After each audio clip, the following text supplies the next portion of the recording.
Aloha, gang. Happy 9/11. It's been 20 years since our country was attacked, 9/11. And ever since then, the world has never been the same.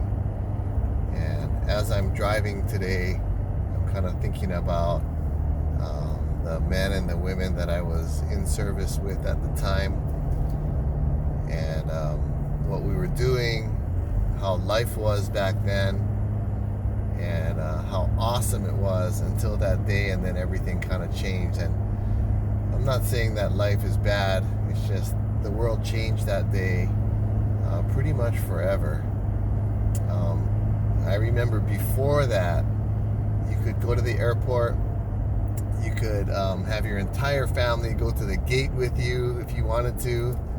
There was no enhanced security checks or anything like that. It was a real quick process. And I even remember when we could go inter-island, and the Hawaiian Airlines, and at that time Aloha Airlines, they used to sell these coupon books.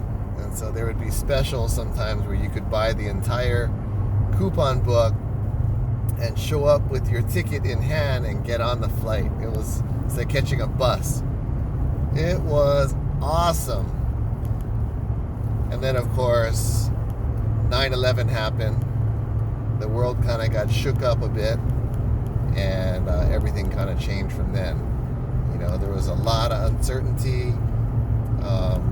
There was talk on whether or not, who did it, who was responsible, whether or not we were going to war, which all happened, right? And then we got into Afghanistan, and then we went into Iraq for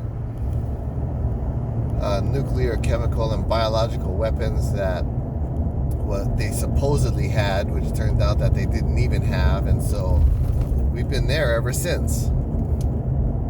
Crazy. And now I think hopefully we're on the track to getting those troops back. But immediately following, actually, you know what?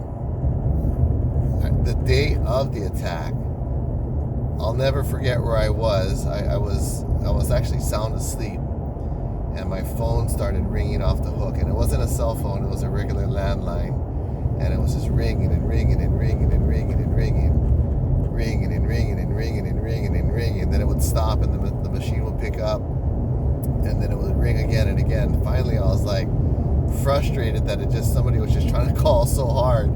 I went to go pick it up, and it was my mom. And I don't know why she was up so early that day. I want to say it was early in the morning here in Hawaii. I think it was at like 5 in the morning or so, 4:30 or 5 in the morning here. And she said, turn on the news, and our country is being attacked. And I was like, what? I thought it was my mom exaggerating. And so I turned on the news, and tower number 1 was on fire. It was smoking.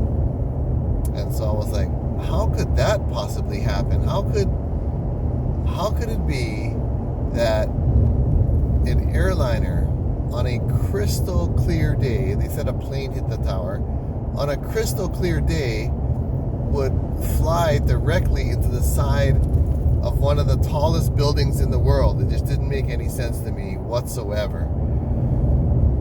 So as I continued to watch, I saw the second tower get hit by an airliner, and I was like, there's no way that happens twice. So then I called my brother, and I told him, man, are you watching this? He's like, yeah. And I said, some motherfucker's gonna pay for this. And I hung up with him, and it was devastating. It was devastating to see. I kept thinking about how many people were in those buildings, how many people were at the base of those buildings, and then because of the impact of those falling towers, other buildings started collapsing around those towers. And I thought it was strange how they would fall straight down like that. And I'm not getting into any conspiracy theories, but it was just incredible, man. Incredible time. And in the days that followed, they shut down all air traffic. So Hawaii, as being a tourist destination, had zero air traffic except for military. And so I would be seeing all these different kinds of aircraft flying over and into the Air Force Base. And there were like U-2 spy planes I saw. There were B-2 bombers that looked like a big bat wing flying in. Just very unusual. My brother and I went paddleboarding one day following 9/11 a few days later. And it was interesting because everything was quiet. And we were paddleboarding. It was a calm day and there were no flights. And we both commented to each other like, man, the world is changing. Then we got put onto alert. I was in the Guard at the time and we got put onto alert. And so everything started changing. But I'll never forget that day. And I'll never forget those people that were lost. I thought actually there would be a lot more people that had perished in those towers and around those towers. But I think we were so lucky that there were a couple of thousand. Of course, not lucky, but I mean, it's just it could have been much worse. And following that time, the wars, and now we have these security checks that just, like, I've actually missed flights because I just got there, an hour or half an hour too late, and the security line was just packed. But anyway, I'm grateful for the security and all that. And now I think back at the times that we're in right now with the pandemic and how 9/11 created a new normal for the world and security checks and stuff like that. And I'm just praying that this pandemic doesn't create some kind of new normal where nobody wants to ever shake hands again. Nobody wants to give hugs. Everybody's so suspicious of somebody else. If somebody coughs, they're like, oh, it's just an interesting time now too. I, for one, I am not scared of this virus, and maybe that's, my own ignorance. But I'm healthy. I take care of myself. I never get sick. And so I hope that the world gets through this thing and we can get back to having get-togethers, and this is not the new normal of where we're having to wear masks all the time, and the world is just into being around each other again.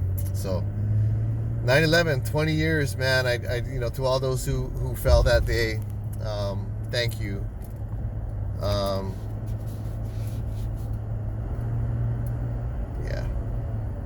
Anyway. In a quarter mile, continue straight onto Kalihi Street. Okay, thank you. So anyway, hope you guys are having a good day. And I certainly, for one, will never, ever forget that day. And I hope you're all doing well. Allah.